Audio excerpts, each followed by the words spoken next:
So, I've been a fool. Not really. I've been reading a lot of Koyote's stuff, and specifically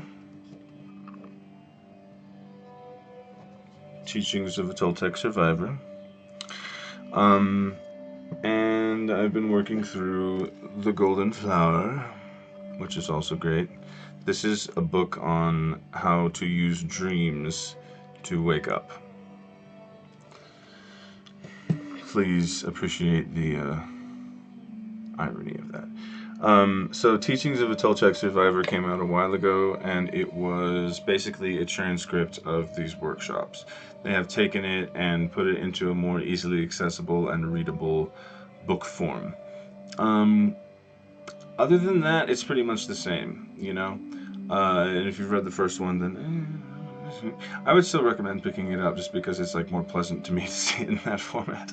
But the real point of all of this is that the workshops themselves originally were intended to initiate the necessary shocks in people to start waking you up, to make the programs start to dislodge, programming you for deprogramming, essentially. And that's what the entire book is about, or, what used to be a workshop. So when Koyote decided to bring the Akadawa, this energy, and give it to the world and say, hey, this is an energy that you can use for waking up type stuff, he also started doing these workshops. The workshops were intended to do what Koyote has always done, which is just get people into a big group, hold this amazing space, and the stuff that comes out, Of course, everything that comes out is very pertinent and very useful, but he weaves in storytelling, he weaves in cussing to try to get people to, he weaves in a lot of humor. And you will find that in many ways, even though, especially if you meet Coyote, you realize that he is the most gentle, non-assuming individual, and yet there's all of this cheeky humor in the text. I think that's fun. Uh, I don't and haven't given him enough credit, even though he's the last person who would ask for credit for anything, as most real spiritual teachers are. Because first and foremost, he's a Toltec, and he behaves like a Toltec. And that means that he's never going to shove his spiritual dick in your face, basically. I will. And then, especially online, and then when I get in front of people, I chicken out. It's a totally different world. But he is, not like that. And I think that, in a sense, his actual spiritual role is just to do that. He's got all these things, and he can hold the space, and he can bring people into that space of possible awakening.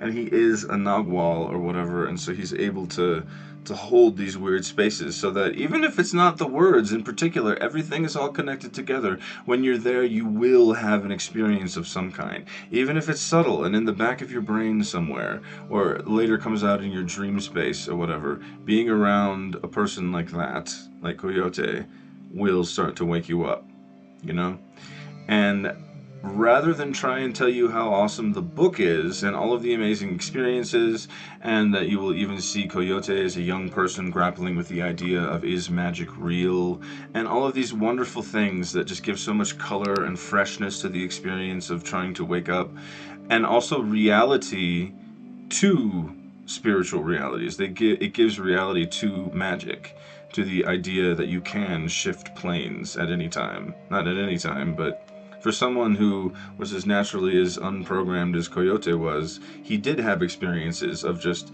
stepping through a door and then suddenly you're like, oh crap, this is not the world anymore, And this book, there are a lot of exercises and teachings, and this book to me is more, this is how you do the stuff, Teachings is to initiate the program of deprogramming. And where you take it from there is pretty much up to you. You won't find a bunch of Atlantean stuff in here. You won't find a bunch of stuff about the Shro or the Akadawa, although it is mentioned. you will find stuff about the yoga of dreaming, in here, and you will find stuff about the beginnings, I think, in here. I want to also mention that I have recently learned that Koyote's benefactor or teacher was the same teacher as Carlos Castaneda's teacher. That's one of the things I also say is like not. I don't give him enough credit because he's so unassuming, and he just kind of like when someone like flashes their credentials in your face, you go, oh, okay, like then you sort of like a little more cred or something, and I don't know. I've just never. He's a hugger.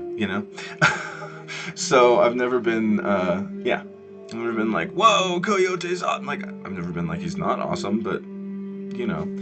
I just never thought that. And I wonder if there's like some weird trans-dimensional stuff going on.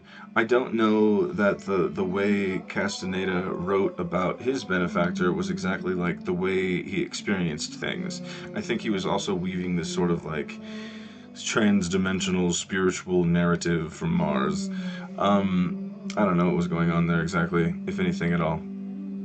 But I just wanted to acknowledge that, in Koyote's own words in the passage, that is true. And I wanted to give good credence to that because these are men of knowledge. Um, yeah, I think I could just almost stop this video here, because I want to get into the nitty gritty of it and all this stuff and the juicy stuff, the juicy bits. But really, just read the books.